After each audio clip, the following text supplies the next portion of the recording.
Because if you know the history of the whole concept of whiteness, if you know the history of the whole concept of the white race, where it came from and for what reason, you know that it was a trick and it's worked brilliantly. See, prior to the mid to late 1600s in the colonies of what would become the United States, there was no such thing as the white race. Those of us of European descent did not refer to ourselves by that term really ever before then.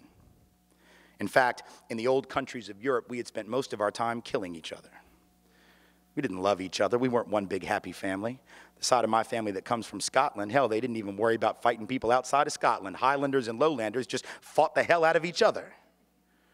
So there was no white race, but in the colonies of what would become the United States, what did we see in the 1660s, 1670s? We began to see that Africans of indentured servant status, many of them not enslaved yet, they were not necessarily permanently enslaved. Some were, others were indentured like many poor Europeans for periods of 7 to 11 years. They could work off their indenture and then they would be free labor technically. Realized, as did the white indentured servants, the Europeans who hadn't even been called white yet, that they had a lot of things in common, like the fact that they were all getting their clock cleaned by the elite. And so they would get together more than our history books taught us, to foment rebellion against the elite, to try to get a better deal for themselves on the basis of economic necessity and economic justice. And what did the elite do? When you see that you're outnumbered by black and white folks who are penniless, landless, peasants, you have to do one of two things. You either have to kill them all, but you can't do that because who's going to work? Rich folks weren't going to. They had to get poor people to work. The whole point was to be a person of leisure back in those days. That was the goal, was not to work. So you couldn't kill them all. You didn't want to kill them all. You had to do the work yourself. You had to build your own levee, build your own house. No. Pick your own tobacco, harvest your own cotton. No, we're not going to do any of that.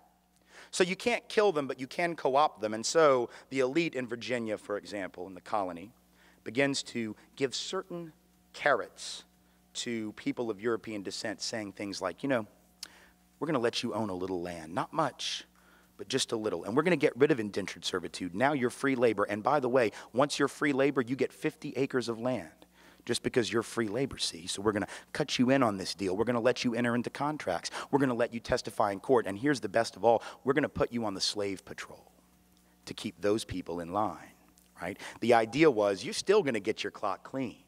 We still don't like you. We still aren't going to really empower you or change your economic subordination, but we're going to make you honorary members of this team, and you're going to help us keep those other people down. And so they got a little taste of power, and it did effectively divide and conquer those coalitions. Those rebellions began to stop almost instantly. Fast forward to the Civil War era, you have rich white folks in the South, where I come from, standing up and openly admitting that the reason they're prepared to secede from the Union, and the only reason they ever articulated publicly, ever, was to maintain and extend slavery and white supremacy not only where it already existed, but into the newly acquired, that is to say, stolen territories from Mexico to the west. That was what they said. Now we lie about it. We say it wasn't about slavery, that it was about states' rights. Yes, the right of the states to keep and maintain slaves, exactly. But back then they had no shame, so they didn't try and cover it up. They openly said it, but once again, the rich didn't want to go do the work. Are you kidding? No. They're going to get poor people to go fight for them. And the poor folks didn't even own slaves. Now think, how do you get poor people who don't even own the shirt on their back, let alone slaves, to go fight to keep your slaves for you? You've got to convince them that their skin is more important than their economic interest. Because think about it, if I am a farmer who has to charge you $1 a day or $2 a week to work on your farm and harvest that tobacco or pick that cotton, but you can get a black person to do it for free because you own them, who's going to get the job? Not me. In other words, slavery actually undermined the wages and the wage base, the economic floor of the typical white working class or low-income person. But they were told, if these people are freed, they're going to take your job. No, fool, they got your job. That's the point. And so at some level, again, working class white people being harmed by white privilege, relatively being advantaged, right? Being given a leg up, being given a membership to the club, but in absolute terms being kept economically subordinated by the very thing that gave them a sense of superiority. How's that for irony? Then in the present era, this hasn't stopped. This is not ancient history. Now we have people running around insisting that we should close the border with Mexico because if we don't, the wages of working class people will continue to fall. The implication being that the only reason workers are paid like crap in this country is because the border is open. But if you believe that, you would actually have to believe that if that border were closed, that all these owners of capital and industry would just say, oh, well, you figured us out. Here, it's a raise. Do we really believe that the only thing keeping bosses from paying people more is the presence of low-wage, medium, semi-skilled labor from south of this artificial border? Is that really what we believe? We know that if that border is closed, it isn't going to be closed to capital. It isn't going to be closed to goods. If you have a border that can be crossed by capital looking for the highest return on investment or goods looking for the highest price, but labor is chained to its country of origin, how is that going to work to the benefit of working people? By definition, it doesn't. By definition, it immiserates the working class. Divide and conquer. But the best example of all, perhaps, in the contemporary era, in the greater New Orleans area after Katrina. Here you have two communities that were the most hard hit. The lower Ninth Ward, mostly black community, 94% African American, about 40% official poverty rate, heavy working class community. And right across the canal, St. Bernard Parish, Chalmette, 95% white, also working class, high levels of poverty, economically very similar. And at the end of the day, in those first few days of September 2005, more similar than they probably would have realized. Because when those levees broke, they all got their stuff jacked.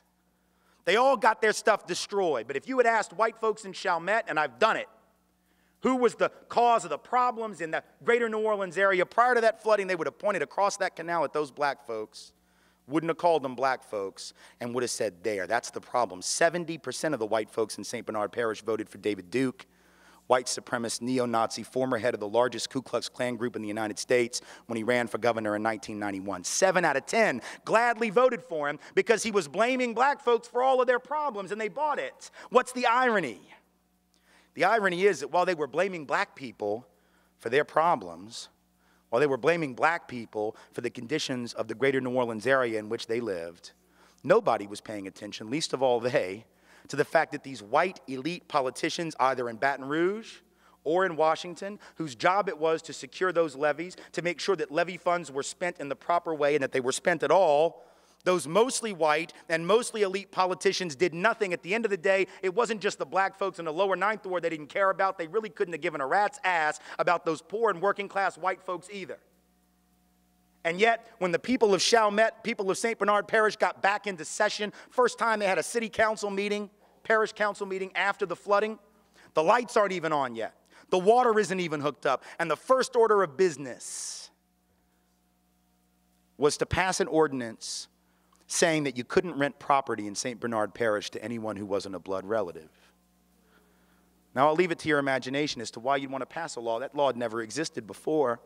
But now that it's been emptied out and you don't know who might come back, that's a damn good way to keep black people out, isn't it? Because if you're 95% white to begin with, if you pass an ordinance that says that, that's a great, you can't say no blacks need apply. You can't say no blacks allowed, but that was an ingenious way to get around the law. Now, they got caught.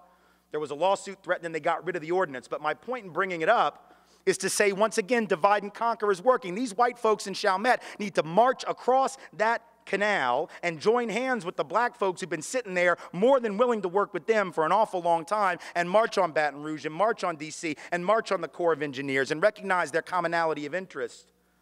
But the whiteness and the lure of whiteness has tricked these have nothing in their bank account white people into believing that they got more in common with the rich white folks on St. Charles Avenue that didn't lose anything in that flooding than they have in common with the black working class folks who live about 500 yards away.